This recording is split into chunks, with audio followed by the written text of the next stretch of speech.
Living in Sunnyside Estates wasn't my top pick, but its proximity to work and the scenic walking trails made it ideal for my service dog, Maverick. He's a stunning golden retriever who helps me navigate my PTSD from military service abroad.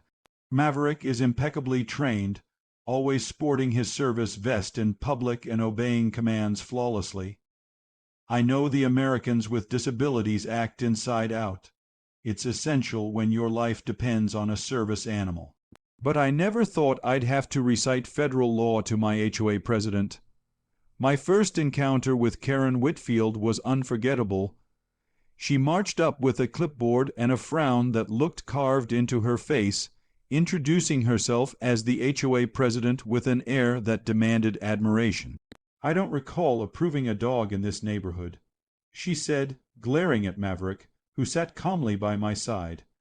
I courteously explained that Maverick was a service dog, not a pet, and thus exempt from pet restrictions under federal law.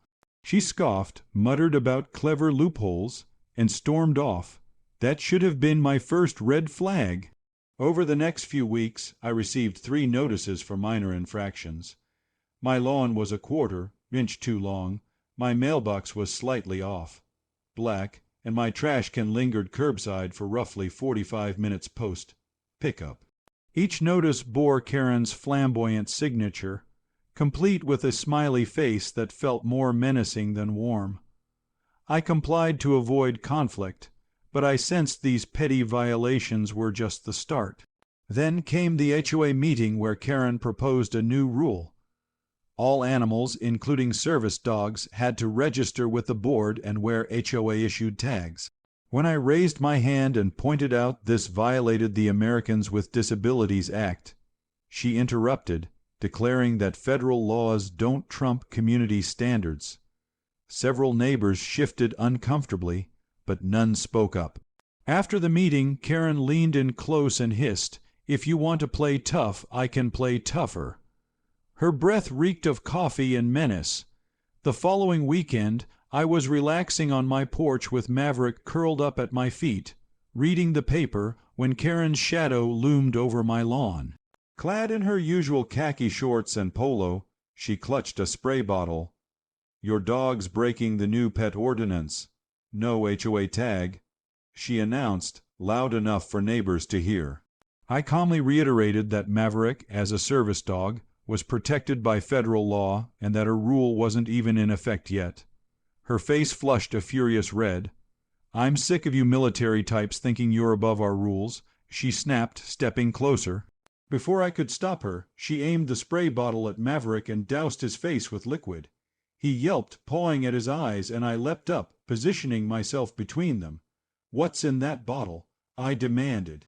"Just vinegar and water," she said with a smirk. "Won't hurt him, but maybe he'll learn to respect authority."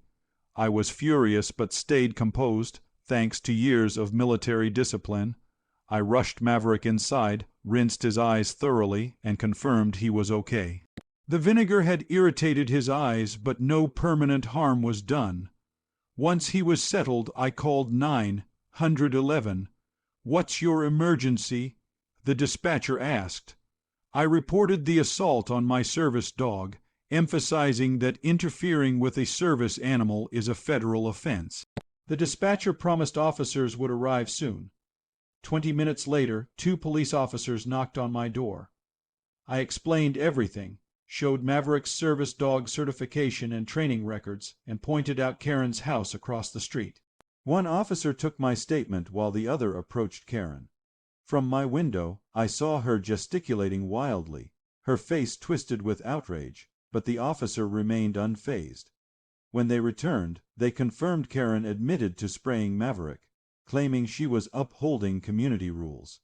They informed her that interfering with a service animal violates the Americans with Disabilities Act, carrying hefty fines and possible jail time, and her actions also qualified as animal cruelty under state law. They arrested her and asked if I'd press charges. Without hesitation, I said yes. Karen was handcuffed and led to the police car, shouting about evicting me and turning the neighborhood against me. Neighbors gathered outside, and one whispered, She's finally crossed the line. Another approached me later, apologizing for staying silent at the meeting. She's intimidated us all for too long, they admitted, glancing at Maverick, who was back to his calm, attentive self. The legal process moved swiftly. Karen's court appearance was a show. She arrived in designer clothes with a high-priced lawyer who grew visibly uneasy as evidence piled up. The judge was stern, emphasizing that HOA rules never override federal disability laws. While awaiting trial, an emergency HOA meeting was held. I attended with Maverick, and nearly every homeowner showed up.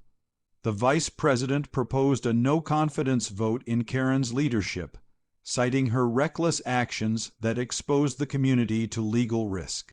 The vote was unanimous. Karen was ousted from the board immediately. Someone had even removed her name tag from the board's table. Karen's criminal case ended with her pleading guilty to lesser charges to avoid a harsher sentence. The judge sentenced her to 30 days in jail, $5,000 fine, 200 hours of community service at an animal shelter, and mandatory disability rights education. As the sentence was read, Karen's expression cycled from shock to anger to resignation.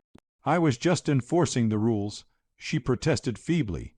The judge leaned forward and said, "The greatest rule, Ms. Whitfield, is respecting the law that protects service animals and those who rely on them." As Karen was led away to begin her sentence, our eyes met briefly in the courtroom. The arrogance that once defined her was gone, replaced by the humbled look of someone who'd met a rule she couldn't manipulate. She mouthed something like, "This isn't over," but we both knew it was. Maverick sat beside me, poised and professional, the embodiment of a service dog.